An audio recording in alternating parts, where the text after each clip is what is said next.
marked on it. I'm not sure you can see it, but I marked lines where to fold because I want a hem around the perimeter of the kite. Well, we're back at it here. I folded over and glued the hems, and these hems are about 3/8 to a 1/2 inch wide, except at the top. But the leading edge here is, it's about 1 inch or thereabouts hem. You could make it any size you want, I think. Doesn't make that much difference. And I began to install the spars using the paper to bond it to the skin. And what I noticed is a nice feature of using the thread to tie the spars together. The spars are loose and you can shift them during the construction, so that if they're not perfectly aligned when you tie them, you don't have to worry about it. And to me, that's a very nice feature. The glue I'm using is a glue stick called Uhu, and it's non-toxic.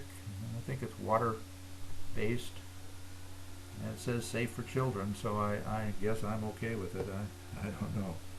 So what I do is I just simply put the glue on the piece of paper that I'm going to bond the spars with. And I don't put it on very heavy. I'm not sure how much you need, really. I haven't done this before with this kind of a process. And then I line the paper up so it lays on one side of the spar and press it down. And then I align the spar on the cross line that I drew on the skin.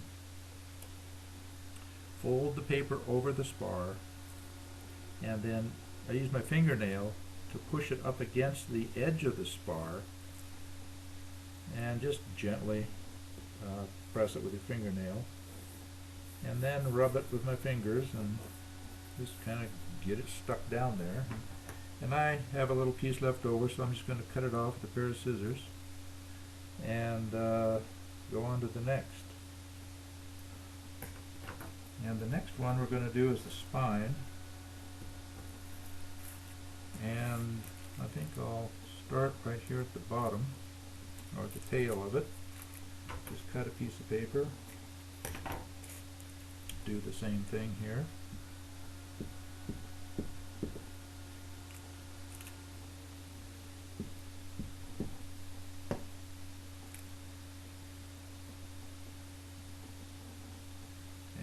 This I'll do pretty much the same. I'll position the spar where it needs to go,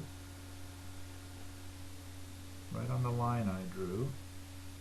With the skin side, I'm going to put the skin side of the spine against the paper skin. So it's skin to skin, I guess you'd say. And just burnish down the glued paper on top of the spine. That'll hold that. So now the kite is beginning to take shape, and what I need to do now is to adjust the position on the cross spars and the spine of the leading edge spar, so it's lined up correctly with the line I drew for it right here at the hem, and that the spine's lined up, and that the leading edge spar is relatively straight. I don't want it to be pre-bent. I want it to be straight.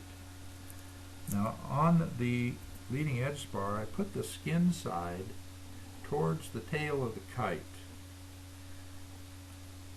or excuse me, towards the tail of the kite, which I probably shouldn't have done. I think I'm going to change it. I'm going to put the skin side towards the back of the kite, facing upward, because when this is bowed, unlike a regular diamond-shaped kite, it'll be bowed like this, towards the back of the kite. So that's what I should have done, didn't. So there we go. We learned a little, or I did learn something there. And I think it's centered. So now what I will do is apply a piece of paper to both of these upper spars. And I'll just take a length of paper, and I cut these strips about, I don't know, 1/2 to 3/4 inch wide, something like that. Really don't know how wide they are, but wide enough to go around the spar. And if you are a real artist, which I don't consider myself an artist, you would probably want to shape the paper in a way that would make it very attractive, just the shape of the paper itself. But I don't. I just leave the ends square or almost square. And I'm going to do the same thing. Just roll the paper over the crossbar here, get it positioned, and burnish it down on both sides of the spar. Yeah, I like flying kites a lot, and I think kites that are built artistically are gorgeous, and I really like them, but I focus mostly on just flying the kites, and if they fly well, that's good enough for me. I don't have to have them perfect and then the other way. And you may feel differently about it, and if so, well, you can adjust your kite accordingly. And as you can see, the part of the paper came off, but I'm not going to worry about it. I'm just going to continue on here.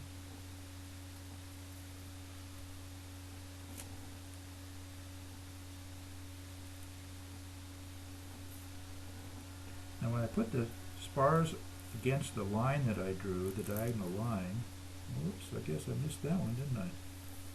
Might have to add an additional piece of paper on that. I'm not sure yet. We'll see. I drew those lines for me to locate those spars when I am doing this kind of this part of the work.